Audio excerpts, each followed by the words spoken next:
everybody. Welcome to Textiles and Tea with the Handweavers Guild of America. I'm Kathy Group. I'm the Advertising Marketing Manager, and I'm your host today. Today, we are sponsored by the Crafty Housewife Yarns. I love that name. Isn't that a great name? We thank them so much today for sponsoring Textiles and Tea and making this show possible. If you want to take a minute and check them out, they're at craftyhousewifeyarns.com. As always, we ask that you put the questions in the Q&A and not in the chat. I can see the questions in the Q&A, but they're hard to see in the chat. We love your comments, though. Keep those coming. Those are great. Today, I'm so excited because we have Sarah Saulson. Sarah started fibers when she was very young and eventually started selling her handiwork at different shows like the American Craft Council, different kind of craft shows. And this was in the Northwest, Northeast, and the Mid-Atlantic area. She attended art school at Syracuse University and received an undergraduate degree in Anthropology from Wellesley College. This fueled her interest in ethnic textiles, processes, and resulted in the privilege of working with and supporting contemporary weavers in Ghana, Guatemala, and India. And we're going to talk more about that today, too. Teaching in a variety of contexts, she has become an important part of her weaving life. In addition to working with adult learners throughout the country and children in local schools, Sarah taught weaving and textiles for years at Syracuse University. She now lives in Providence, Rhode Island, and her fiber art pieces are based at the Hope Artiste Village, a historic building originally housing a weaving mill. Well, welcome, Sarah. It's wonderful to have you here. Thank you, Kathy. It's such a delight to be here. I'm very honored to do this interview with you and participate in this wonderful program. Everyone I know loves textiles and tea, so I'd like to thank HGA for putting this together and helping to keep the weaving world together during the pandemic, and it's been such a great success. Oh, well, thank you. Very kind words. Thank you. Well, we're going to start off with the important stuff. What is your favorite tea? So I brought it with me. During the summer months, I like to make this tea, which is a few bags of lemon zinger tea bag, fresh lemon juice and lemon rind, a ton of fresh mint, and honey that I steep all together and then chill. It's quite refreshing in the summer. Uh-oh, we're going to have to put that in the chat. People are going to be asking about that. That sounds great. Great. So we talked some about, I mentioned that you got started as a young child, but would you talk more about how you got started in fiber? Oh, absolutely. So I asked for a loan when I was 8 years old. Did you really? You knew then? Huh? Yeah, and I think there was a woman in our neighborhood who had a big floor loom in her home, and way up at the top of the three walls in the room, there were just wonderful shelves of colorful yarn. And I believe I was only in this room once, but it completely fascinated me. And so I asked my parents for a loom. They got me a rigid heddle loom. I taught myself how to dress it using the little brochure that came with it. And that's what got me started. So that's one of the reasons why I think it's so important and laudatory whenever weavers reach out to children, you know, their grandchildren, their children's schools, or guild programs in the community, because you never know when that will spark the interest of a child. Oh, absolutely. Absolutely. Yeah. Well, let's start off with one of your pieces that's incredibly powerful. This piece is at the Fuller Craft Museum, and this work has historical meaning as well as personal meaning. Would you talk some about this work? Absolutely. So this, as you said, Kathy, it's currently on display at the Fuller Museum of Craft in Brockton, Massachusetts. It's an absolutely beautiful museum for anyone who's ever traveling to the Boston area. It's just beautiful. So this is part of a show called Interpreting Change, the Weavers Guild of Boston, 22 to 2022. The Weavers Guild of Boston is the oldest guild in the United States, and it is currently celebrating its 100th anniversary. And this group show with 32 pieces by members of the guild is part of the anniversary celebration.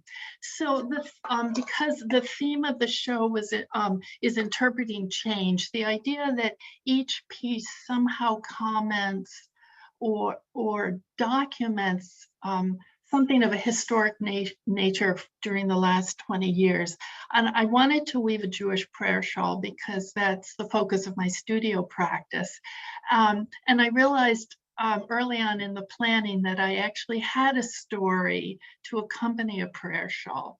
Mm-hmm. So my mother-in-law grew up in Germany, and her family they fled very late in 1938, one of the last times when Jews could safely leave Germany.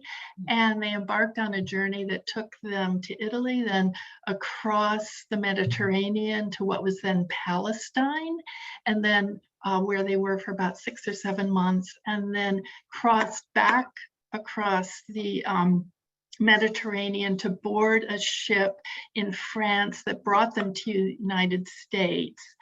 They settled in Brockton, Massachusetts, 2 miles from where the show is being held. And so some of the details, I wove this piece specifically for this show. I'm sure anyone who's ever seen a Jewish prayer shawl knows that usually the stripes at each end are the same color, but I chose the different colors. You can see in the close-up on the right that the gray and black stripes represent Nazi Germany. The green stripes that you can see up in the top in the photograph on the left represent the beginning of the new life that they were able to create here in the United States. And it has some other details. The little green dots are French knots, my favorite stitch to do in embroidery, also representing the beginning of a new life. And maybe my most favorite thing to do was I learned how to make barbed wire for this project. I hand fabricated the barbed wire that's lying across the center of the gray stripes. And the other detail that I think you can probably see in the close-up, if you look carefully, is it's a 16 shaft twill diamond twill variant, and it's reminiscent of Jewish menorahs. Oh, it's a powerful, powerful piece. Thank you, Kathy. Now, one thing I've seen you talk about on some of your websites and other places is the research that you do. Can you talk a little bit about doing research for some of the weavings that you do? Well, I think for me, the starting place for pretty much everything I do, I like to have a conceptual framework. I like to have an overarching idea, because I find that then informs all the choices that we have to make when we design a weaving project. And so, since much of my work is doing Jewish prayer shawls on commission for private clients, actually a lot of that research has to do with what can I know about the person to inform my concept? And I can actually give you a really nice example. I was asked to weave a prayer shawl for a girl for her bat mitzvah. And in that case, my research consisted of asking her to take me up to her room and show me her stuff. And her walls were just covered with images that she had cut out of magazines, mostly of the Caribbean, of the water. And so I knew that the warp would be a mixture of soft blues and aquas, and that the woven structure would be an undulating twill to capture the sense of motion in water. Oh, that's lovely that you make it so personal. Well, that's one of the joys of doing commissions that you can bring what makes that person unique or what's important to them in a prayer shawl. You can pull that into the process, and that kind of becomes part of your concept, and then that helps you make all those choices that we need to make in the design process in weaving. I mean, one of the things that makes weaving, I think, unique among many art mediums and challenging to weavers as well, that we have to make so many choices before we ever touch the yarn. And so for me to build this conceptual framework that gives me a pathway forward to inform my choices and help to create a unified piece. Well, I'm curious as you're talking about this because, and we talked a little bit off screen about this, was that I wondered how hard it was to combine the artistic with the, I'm not sure the word I should use, the ritualistic, that there's certain guidelines you have to follow, right? But at the same time, and you've talked about, you want to bring in the symbolism for these people, but you also want to approach it from a visual point of view, right? So how do you combine that? Is that a struggle? Is it difficult? Well, there are set rules for what makes it an appropriate Jewish prayer shawl, but they're pretty straightforward. And so, for example, one of them is you're not allowed to mix linen and wool. So, okay, I can live with that. And I actually, so another thing about Jewish prayer shawls is they have existed essentially as we use them now for 2,000 years. And to participate in that kind of a tradition, to me, is amazing that there's this piece of ritual cloth that's been doing the same thing and holding the same meaning in Jewish practice for that long.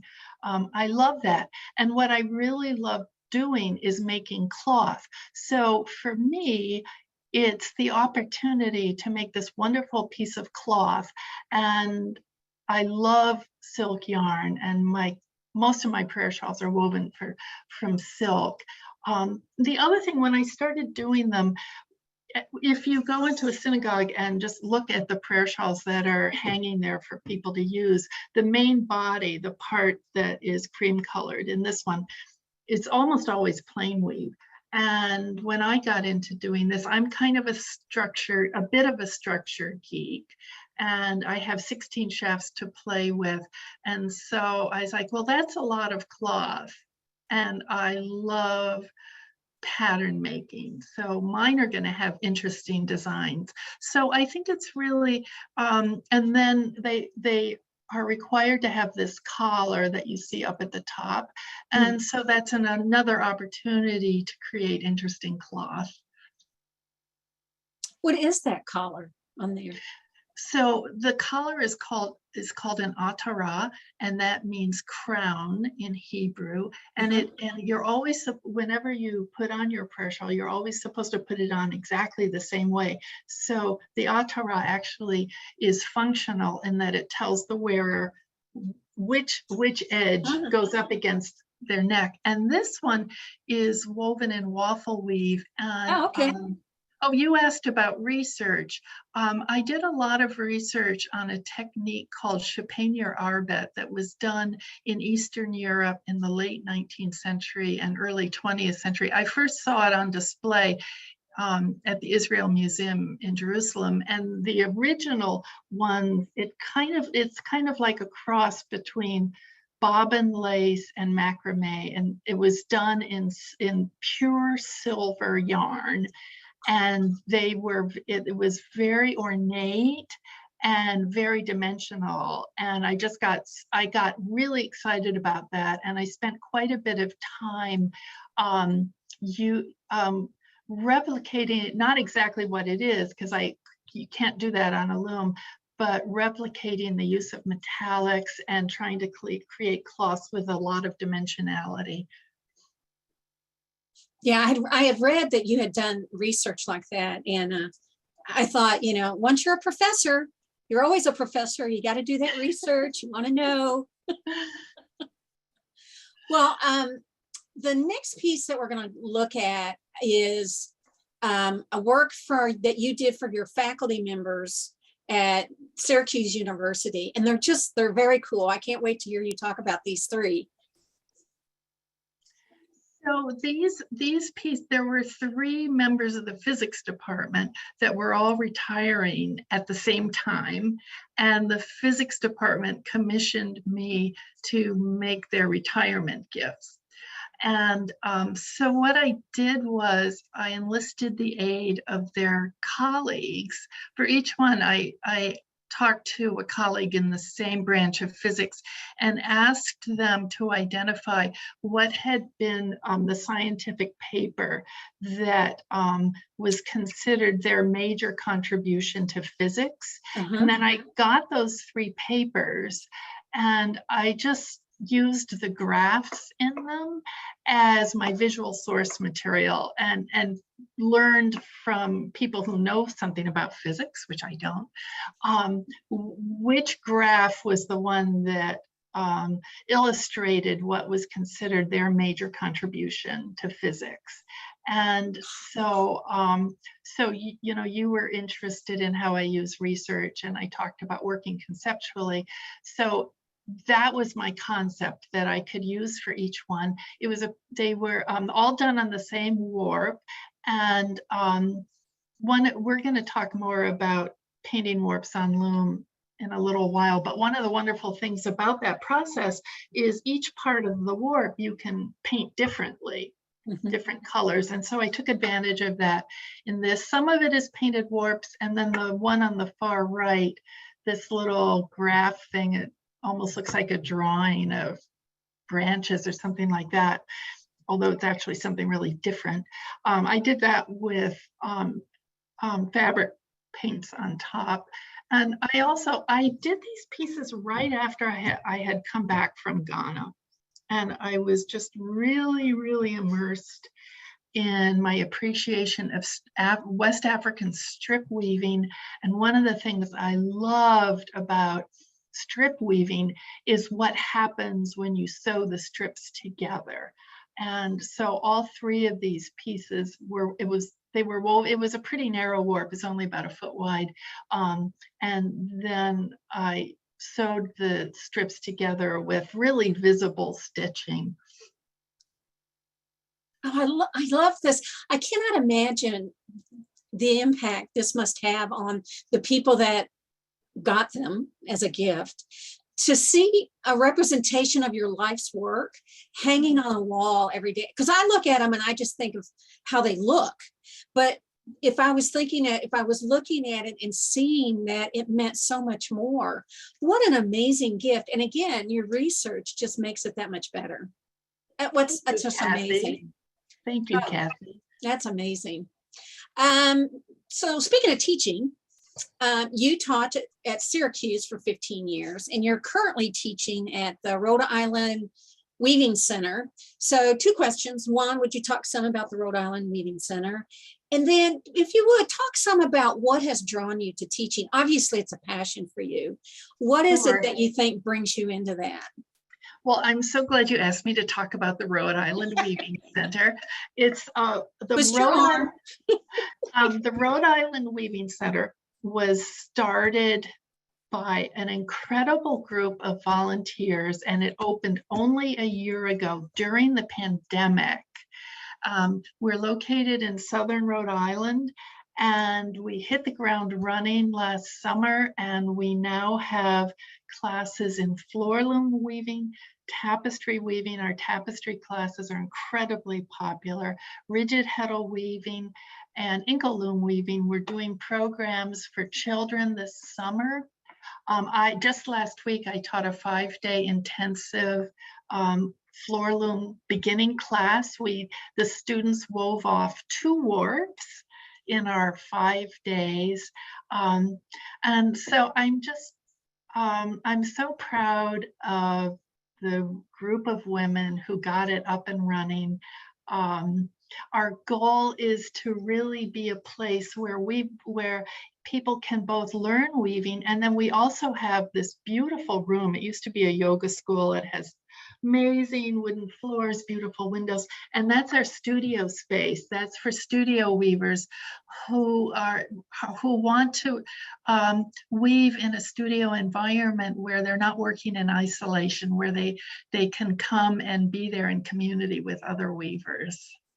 So we're really excited about what we're doing there. We have a nice little website, and if there's anyone in the audience from Rhode Island or Southern Connecticut, please go to our website and sign up for our newsletter, because we'd love to have you part of what we're doing there. And then, as you said, I ran the weaving studio at Syracuse University for 15 years. That was just a wonderful gift that just fell into my lap. I loved our students. I was in the School of Art and Design, and I learned so much teaching there. One wonderful thing about teaching in a university is you learn so much about different learning styles and what different students need in order to learn. And I feel like that's really helped me become such a better teacher in the other contexts in which I teach. But the other thing that I think I got out of teaching at SU is that doing fiber arts in a university, there's a major emphasis on concept, and as you know, that's really important to me, and materiality, working with materials and using concept, materiality, woven structure to create meaning, to make statements, and to find your own voice. And I feel, and that's so important to me, to help weavers find their voice. And if I could say anything about what makes me excited about teaching, it's empowerment. I love empowering weavers and helping them to build confidence in their weaving and to find their own voice. Oh, that's amazing. I'm sitting here giggling to myself because this doesn't have anything to do with anything, but I'm wondering, do these people have any idea who's teaching them? Oh, at the Rhode Island Weaving? Yeah, I mean, it's like they probably are like, oh, this nice lady's teaching us how to weave. Do they know it was a faculty member from Syracuse and that you do this incredible work and you're an accomplished artist? Do they know that? Well, if they visit my website, they can see what I do. And I think most of them know I taught at SU, because I like to tell them anecdotes about it. Like whenever I teach beginning weaving, I have a vocabulary sheet that because weaving has a very specific vocabulary and one with a lot of language that we don't see or hear in the rest of our language. And so I encourage my students to read it. And I always tell them when I passed it at SU, they had a quiz on it, because I knew I knew otherwise I would never get them to read it. But I knew if I told them there was a quiz, you know, they'd be sitting there with their flashcards. So I like to tell my students, I really enjoy teaching at SU, and I loved my students, and we did some really interesting projects, and they did wonderful work. So there's a lot there that I can share in my other teaching contexts. Well, they're very fortunate. They're very fortunate. These next scarves that we're going to look at are, and you talked about this earlier about the painted warp. And I'm curious, you've talked some already about this, but I'm curious, how do you plan when you do a painted warp? Do you decide the weave structure first and then you go for the dyeing, or do you dye the yarn and then you'll decide what to weave with it? Is it, like you said a while ago, do you have an overall plan to begin with and it goes from there? So this type of warp painting these warps it's called warp painting on loom. Mhm. And that's a bit of a misnomer. But what it refers to is the fact that you dress the loom before it's painted. And then it's detached from the apron rod, and the warp is pulled out onto a work surface, like a table, Mhm. and then tensioned. And so at that point, you've already threaded the loom. Okay. So you already know what the structure will be, or at least the potentials for the structure, for a variety of structures. And you've already spaced the warp and secured it. So it becomes like it's your blank canvas. Oh. That you can then paint. And that's why if you look at the middle one, you can see it has this diagonal brown stripe. And this one does have a lot of vertical lines, but some curvilinear shapes. And so when you paint a warp this way, you're kind of liberating yourself from the rectilinear vertical of the warp. But you can also, and I think this is actually more important, you can actually start building, because you've threaded it and and I know what structure I'm headed for, there's the potential to create a dialogue between the warp painting and eventually what the woven pattern will be. Oh, that's wild. I love those. I love that look. Now in the next piece, you've also dyed the yarn in this one. So when I talk to people about dyeing, they always seem to be on all kinds of places on the continuum. Some people say they like dyeing because it gives them more control in the color. You know, they have the colors where they want them, they have those combinations. And then at the other continuum, end of the continuum, you have people who are like, it's just fun to play and splash around. So where are you as far as dyeing? What is it about that you like so much? I think I might be mixed dominance, Kathy. I think both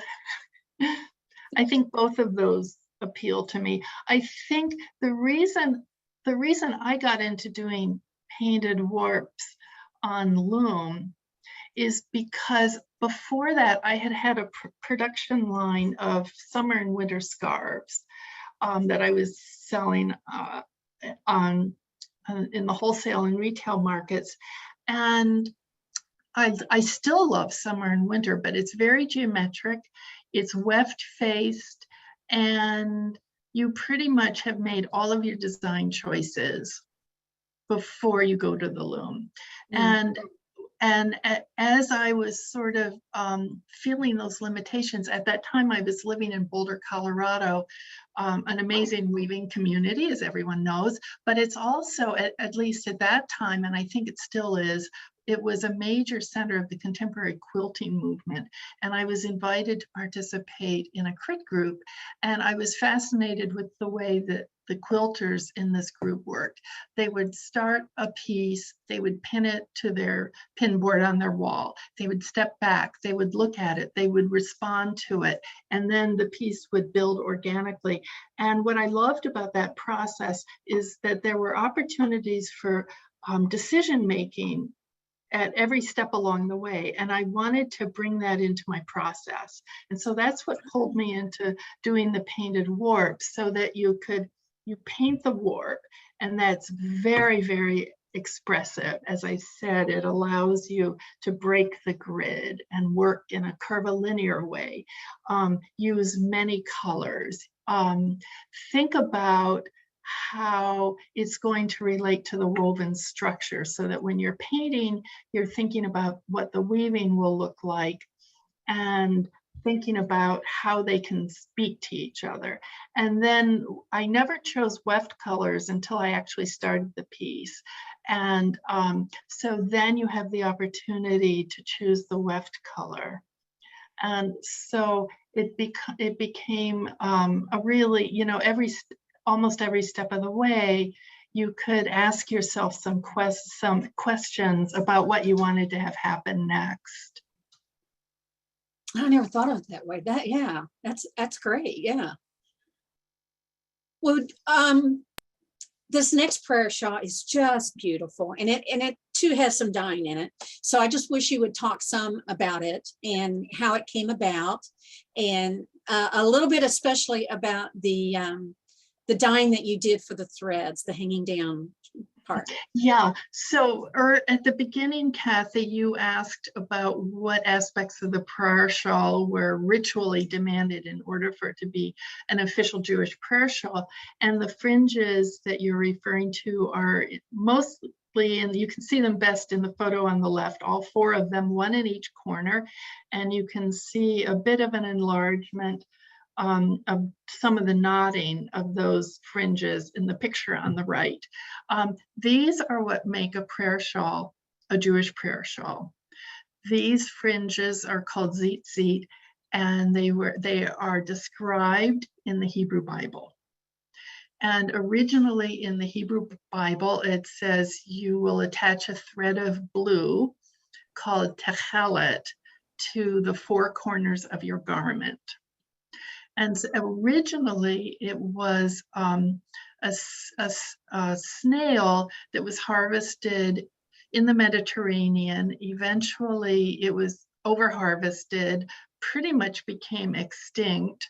And so that's when the rabbis said, all right, well, we can't have blue anymore. This it's too rare. It's too difficult to get. People are starting to make knockoffs that aren't the legitimate blue. So we aren't going to have them anymore. And that's why probably most of you, when you've seen a Jewish prayer shawl, the fringes have been, all 4 of them have been white. But the snails have partially regenerated, and there's one kibbutz in Israel where they've learned the dyeing technique. It's very difficult, it's very tricky. And so they are now selling kits for making the tzitzit with the blue thread that's authentically dyed with techelet. So that's what we see here. There's one other thing I think that will really interest weavers about this prayer shawl, and you can't really see it very well in the images, but I'll try to describe it because I think you'll find it interesting. And I'll use the pointer to help guide you. So the recipient for this shawl wanted one that was huge, and it exceeded the width of my loom. So we decided to do it in 2 pieces and seam it through the middle. And you're allowed to do that. And but as a weaver, I realized what that would mean it would be almost impossible to match up the stripes where the 2 pieces meet. And so I decided that instead of even trying to make them meet, I would design it so that they intentionally did not meet. And you can kind of see that if you look at where I have them, where I'm using the little white arrow right now, the cursor, and then if you look across to the other side, you can kind of see how on the right it's shifted up. And so I intentionally designed it so they wouldn't meet, so that it looked intentional. And it kind of, and you know, Kathy, we talked about how the person's personality can kind of inform what makes their prayer shawl special to them. He was a wonderful, interesting man. He leads an extremely observant Jewish life, but he's also kind of a free thinker in his own way within his community. And so having the stripes not quite match, to me, was a perfect description of who he was and what makes him special. Oh, great problem solving. Great problem solving. I didn't even notice. And when the minute you said that, I was like, oh yeah. But I didn't even catch that until you said something. You have combined your weaving and your love of weaving with a lot of meanings in your life. There's the religious meaning, weaving, and doing it as part of your beliefs. And then also the work that you've done through international groups such as WARP, Weave a Real Peace, who was sponsoring an episode just a couple of weeks ago. And then another organization called SERV, S-E-R-R-V. I'm not familiar with them. And this is just a great combination of, one, your education, your anthropology, your religion and your beliefs, and your fiber. It's just a great combination of all those. Can you talk to us how that journey began for you? Sure. So as you said, I majored in anthropology in college. And because of that, I've always been really, really interested in non-Western cultures and the preservation of traditional skills within those cultures. And so, but then I embarked on this journey as a weaver, and I wasn't doing anything with that part of my life. So because of that, that's what motivated me to join Weave a Real Piece about 20 years ago. I can't say enough good things about WARP. It's just it's a networking organization, and it proves just the power of networking and sharing among members. It's probably about the most interesting group of committed individuals I've ever met in my life. Very, very inspiring. And just last weekend, we had our annual meeting. This year it was Zoom only, but next year we'll be back to in-person meeting. And it was we were celebrating our 30th anniversary this weekend. But all three of these projects in Ghana, India, and Guatemala were all came about because of the networking I had access to through Weave a Real Piece. And I just want, I'd love for everyone to look at these painted warps that these beautiful women in San Rafael, Guatemala are working on right now. I just couldn't have been more proud of these women. Just look at those beautiful warps that they painted. We only had one table to work on. And we had 18 weavers. We're actually outside on a porch on the edge of a mountain. And so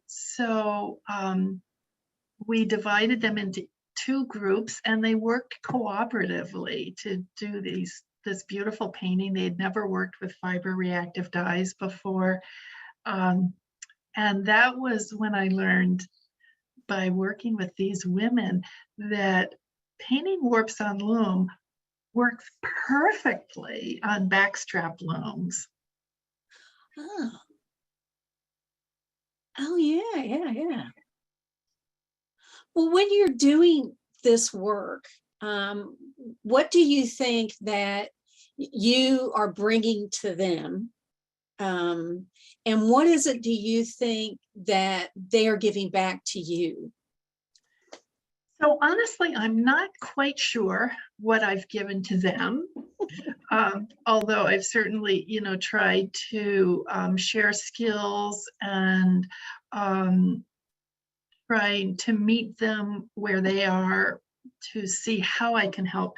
But I do know that what they have given me is just amazing. It's the international work I've done is certainly one of the most gratifying things I've done in my career as a weaver. All three of these countries, India, Guatemala, and Ghana, have among the most skilled and vibrant living weaving traditions in the world today. And so what an honor to be able to work with weavers there, and just the joy that one gets from working with weavers and sharing our love of fiber when you're transcending distance, culture, and even language. Like those beautiful women in Guatemala, they Spanish was a second language to them. They're native Mayan speakers. Oh. And we had a translator that translated into Spanish, but a lot of them weren't even, hadn't had the opportunity to learn a lot of Spanish. And there were times when the translator was busy, and I wanted to communicate something to these women. And we didn't even need speech. They were such skillful weavers that I could just kind of point to something and they would know exactly what I meant. And so being able to participate in a weaving practice like that, it's just extraordinary. Well, just to remind folks that WARP will be at Convergence this summer too. So if you want to learn more about them, they'll be there and you can talk to some of the folks who are involved in WARP. So that's wonderful. So what's next for you? So I want to thank each HGA for being so supportive of WARP and making a space for WARP at Convergence this year. Our executive director Kelsey Wieskirchen will be there, and she's just amazing. So I hope some of you will have an opportunity to meet her and the other WARP members that will be attending. And I also just want to congratulate HGA for having an in-person Convergence after having to skip one. Finally, yay! Absolutely. You asked me what's next. I'm just starting a commission prayer shawl right now. The recipient is a mathematician, and he wanted me to incorporate some Greek letters into the woven grid. And so I'll be weaving a prayer shawl with the letter pi woven into it. Oh, that's great. That's a great idea. Yeah. I can't wait to see that. I hope we'll see it on your website or something. It'll be there eventually. Oh, good, good. And my brain's always turning already. My nephew's a PhD math guy, and I'm like, ooh, that's an idea. I'll have to think on that one. All right, we got tons of questions. So let's move to questions and see what people are asking. And I think there's questions in the chat, and I hope you'll all will move them over to the Q&A, because you're also getting a bunch of shout outs from Rhode Island and WARP and Syracuse. They're all watching today. First question, Patricia Tracy wants to know, would you show us your scarf? Oh, of course. Thank you for asking that question, Patricia. This is a painted warp scarf. Oh. It was my, I decided I wanted to wear it today because I wove it for my mother. Aw. And she was a huge supporter of my career as a weaver. And this book was actually, Handwoven did a book, I think it was called Best of Scarves. And it's in that book. And so thank you for noticing that. Oh, well, thank you for sharing. That's great. Mary Holm wants to know, could you please repeat the name of the technique used in the second prayer shawl? I'm not sure which one that is. Which was the second prayer shawl? Mandy, can you take us back to that one? I'm not sure. I'm not sure if we were talking about the waffle weave around the neck and the beige. Or was it the one in the introduction? There were also the 3 in the introduction. What was the weave in this one? Because this isn't plain weave, is it? Well, I love twills. I do a lot with twills, and so this is all woven in a 16 shaft advancing twill. Okay. That you could also do great diamonds and things with. I like to once I have the threading, I like to use it for different parts of the piece. I can have one pattern for the collar, the atara, one for the main body, and then do something else in the stripes. Because I love to play with structure. Well, Jane Kaplan says, hi, Sarah. Is the reason you cannot mix linen with wool due to kosher laws? And also the scarf you're wearing is beautiful. So we've already talked about that one. Thank you. So is that a kosher law that you can't put linen and wool together? So that law is enumerated a couple times in the Hebrew Bible.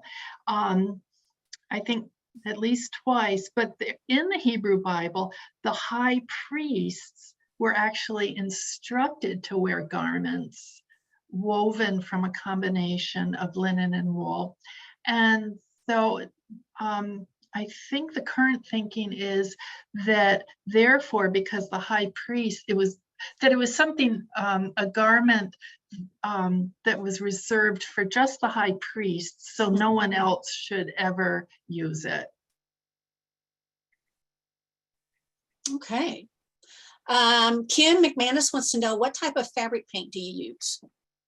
Well, I don't use fabric paints very often. I mostly use dyes, and for dyes, I use fiber reactive dyes. And since I live on the East Coast, I've usually ordered them from ProChem. Okay. And so when I have used fabric paints, just whatever I could buy at the local art store. Okay. Kate O'Hara. Hi, Kate. Does the Rhode Island school have a virtual component, or is it all live? We are all in-person learning. Yay! And we would love to have you. Karen LeBlanc wants to know, if you're unable to use linen and wool together, can you talk about what fibers you do use, either together or alone? Yeah, so that's an interesting question. I once did a prayer shawl that was entirely out of bamboo because the recipient was really interested in the fact that bamboo fiber can be considered a sustainable fiber.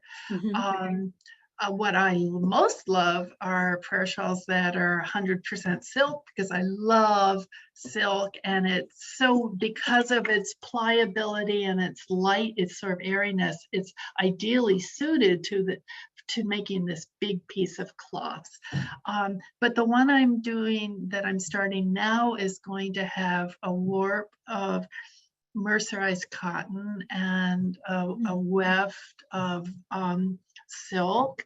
And I've also, the piece that you saw for the Fuller show, the warp was tencel and the weft was silk. What some weavers do that make prayer shawls, because of the prohibition against mixing wool and linen, this is really interesting. That's interpreted as not mixing plant and animal fibers. And so some weavers take this concept of not mixing wool and linen and expand it, and so they never mix animal and plant fibers in their Jewish prayer shawls. Ah, okay. Well, this is from Marcy Petrini. Hi, Marcy. Oh, hi, Marcy. She and Terry send greetings from Jackson, Mississippi. And Terry wants to know if your husband is still working on Gravity. Oh, I didn't know Gravity was broke. I mean, yeah. Come on. And would like to know whether one of the weavings for the physics department is on Gravity. Oh, okay. So thank you for asking. My husband retired from Syracuse University in 2019. But what Terry is asking about was an experiment called LIGO that was headline news around the world in 2015, when the experiment that he had worked on for nearly 40 years discovered black holes. And the experiment, the three members of the experiment that were older than my husband and had the initial idea won the Nobel Prize in Physics for the experiment in 2017. So we had the privilege of attending the ceremony in Stockholm in 2017. And then 2 years later, Peter retired very happily and has moved on to other of his interests. So were any of those threes about gravity? They weren't. Those three men that retired that year were all in different branches. Well, actually, the first one, he was kind of not so much in gravity, but a closely allied field of physics. Wow. Physics has become so specialized now. Speaking of warp, Deborah Chandler. Hi, Deborah. She wants to know, is the Israel snail the same snail as the purpura snail. The Hi, latter Deborah. gives more purple than blue, but it might be the same. I think we did an article about that in Shuttle Spindle and Dye Pot too. Are those similar? Those snails? Well, I'm not exactly sure if they're completely identical, but my guess would be that they are very similar. One interesting thing about techelet, and it might be the same with the purpura, is that techelet is chemically identical to indigo. Oh, really? Hannah Margolis wants to know, do you weave the atara, am I saying that correctly, separately? If so, how do you sew it on? Okay, so it depends.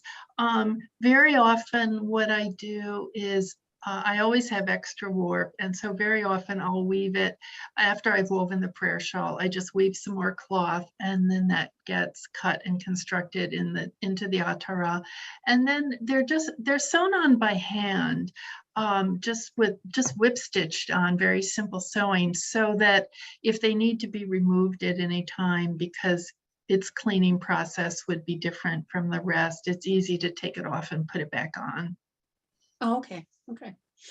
Two people, Ann Wolper and Susan Love, both want to know, do you use thickener on your warp dye? Yeah, with the painted warps, generally you do thicken it some to help you preserve the shapes that you want to create in your painting. But you don't want to use too much because that will, in the way I do it, the warp isn't washed before it's woven. So you don't want so much print paste in there that it stiffens the warp. But the other thing is you want enough there to help you preserve your shapes. But one of the wonderful things about this process is what happens when adjacent colors meet, and you get this wonderful complex color blending. Mm-hmm. And so I like to make sure that you get some of that blending. Well, I love this next question because my guild was very concerned about this issue when we were going to have a painted warp workshop, is that how do you not make a mess on the floor? Oh. And I guess we need an image. Well, there was the image of the women in Guatemala, right? How they had pulled that out. Because that's right? You pull it out and then you paint it. You don't paint it on the warp, right?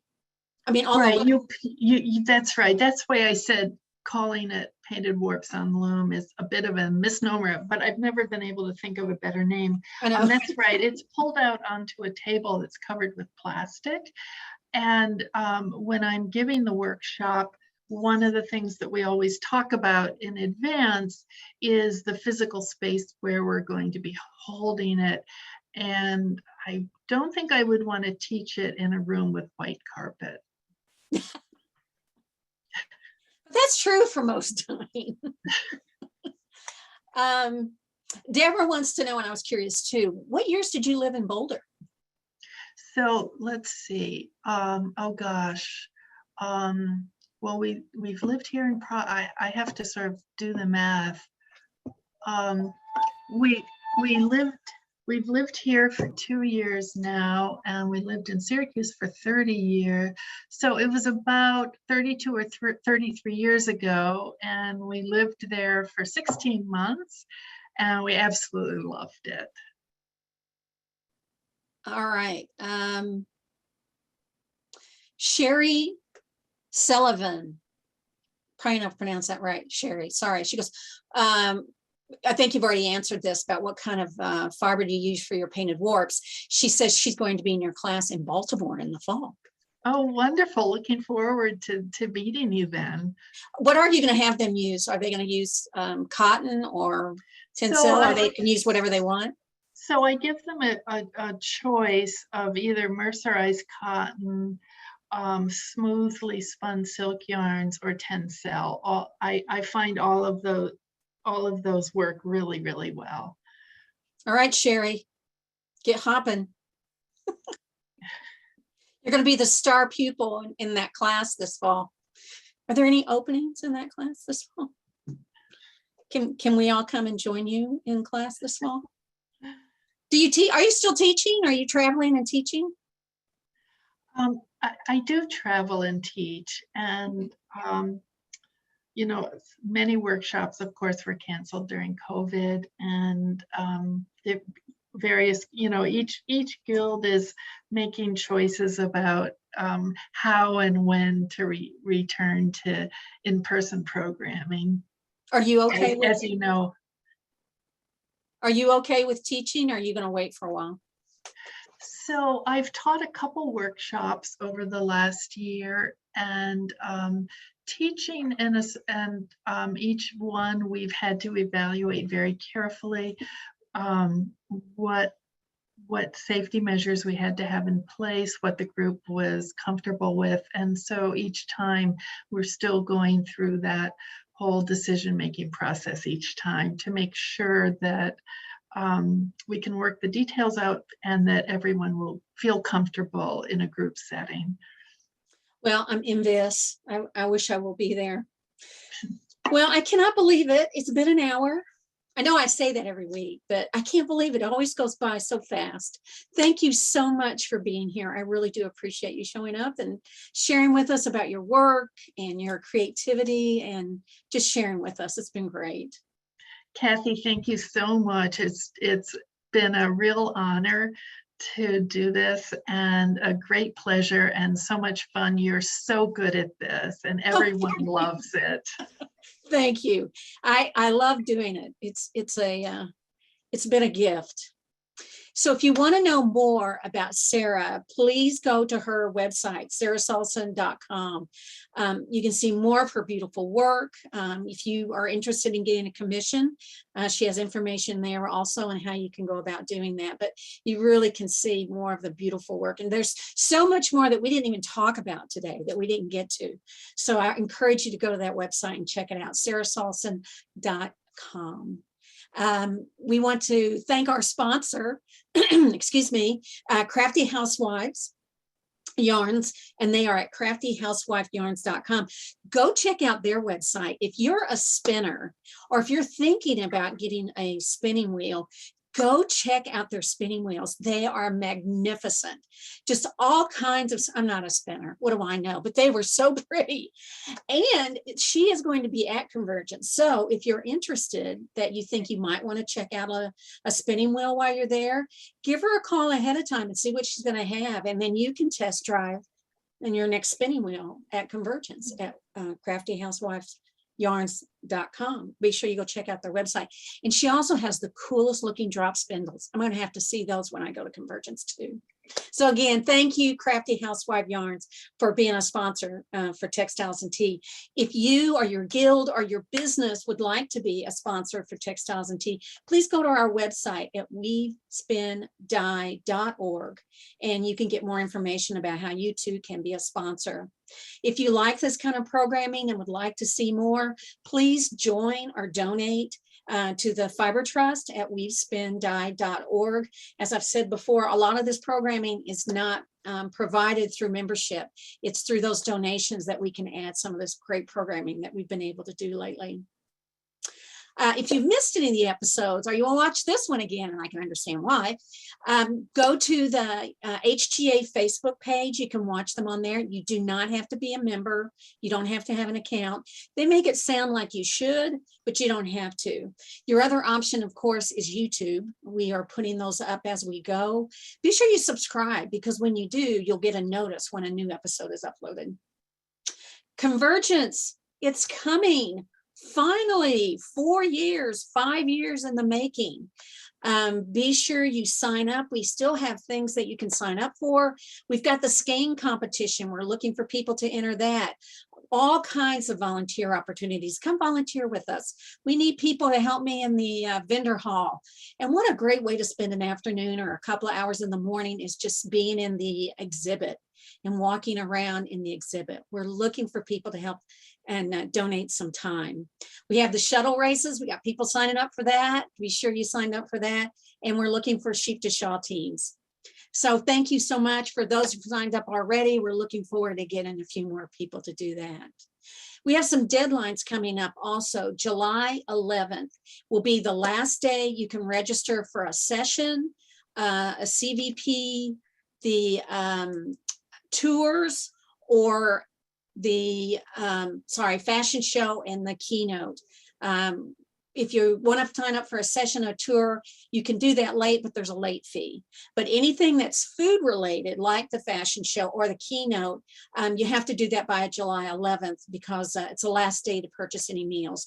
So if you're thinking about getting a breakfast or a lunch here or there, be sure you do that by July 11th. We have to get the numbers into the caterer for that. So much going on, so much going on. Convergence, 16 days, but who's counting? Thank you again, Sarah. We loved having you here. Thank you, Kathy. It was a wonderful pleasure. We've got more coming up next week. We are going to have Tegan Frazino. She's a wonderful professional artist. She does professional weaving. I'm excited to talk with her. I hope you all have a great week. Thank you so much for joining us today. It was nice to have you here. And or as I always say, happy tea.